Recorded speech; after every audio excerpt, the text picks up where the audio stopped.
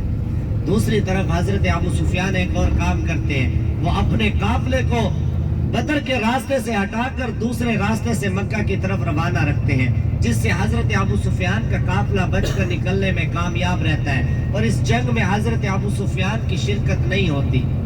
حضرت ابو سفیان کا قاصد دوبارہ جا کر ابو جہل کو ملتا ہے اور جا کر کہتا ہے کہ اب جنگ کی ضرورت نہیں ہے، ہمارا قافلہ بچ کر نکلنے میں کامیاب رہا، تم واپس لوٹ آؤ۔ لیکن ابو جہل قاصد کو یہ کہہ کر واپس روانہ کر دیتا ہے کہ جب تک میں میدان بدر میں جا کر 3 دن تک اونٹ ذبح کر کے نہ کھا لوں، شرابیں نہ پی لوں، ناچ گانا نہ کر لوں، میں واپس نہیں لوٹوں گا۔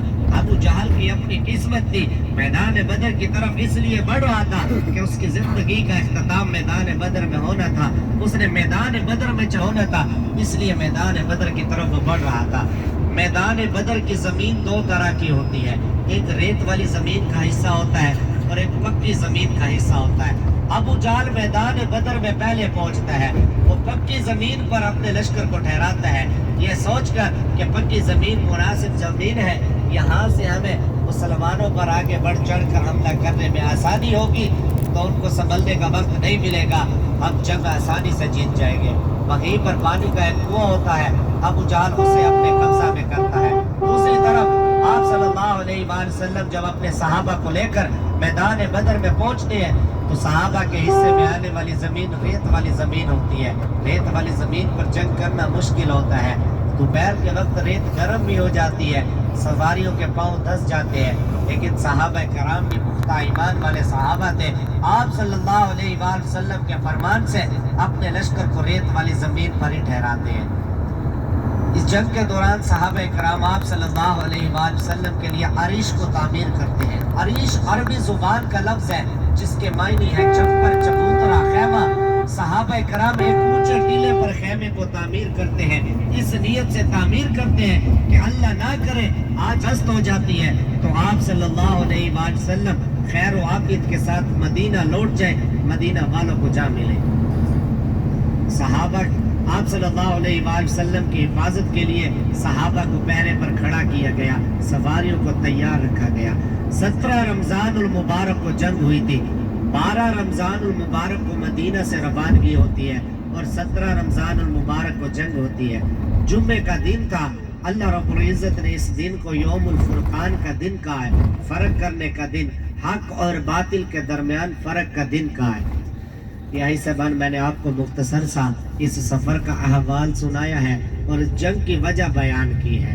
اس جنگ کی مختلف وجہ اور بھی بتائی جاتی ہے، جو سب سے پائیدار اور مضبوط وجہ ہے جو میں نے آپ کو بیان کی ہے، اسی کے متعلق زیادہ علماء سے سنتے ہیں۔ انشاءاللہ جب ہم بدر کے قریب پہنچ جائیں گے میں آپ کو اس جنگ کے حوالے سے اس جنگ کی لڑائی کا قصہ بھی بیان کر دوں گا۔ آپ لوگوں سے گزارش ہے، آج ہم بدر کی طرف روانہ ہیں، ممکن ہے ہم اس جگہ سے گزرے یا اس جگہ کے آس پاس سے گزرے جہاں سے نبی پاک صلی اللہ علیہ وآلہ وسلم گزرے ہوں، اور ہم ذکر و اذکار کرتے ہوئے روانہ رہیں گے تو ہمارے لیے بخشش کا ذریعہ بن جائے گا۔ ذکر و اذکار کرتے ہوئے روانہ رہے، سفر میں دعائیں قبول ہوتی ہے، اللہ سے دعائیں کرتے ہوئے روانہ رہے۔ انشاءاللہ جیسے ہی ہم اپنی پہلی زیارت پر پہنچیں گے، زیارت پر پہنچ کر میں آپ کو زیارت کے متعلق بتا دوں گا۔ اللہ رب العزت ہمارا سفر آسان فرمائے، اللہ رب العزت ہمیں اپنے منزل مقصود پر حفاظت کے ساتھ پہنچائے، آمین۔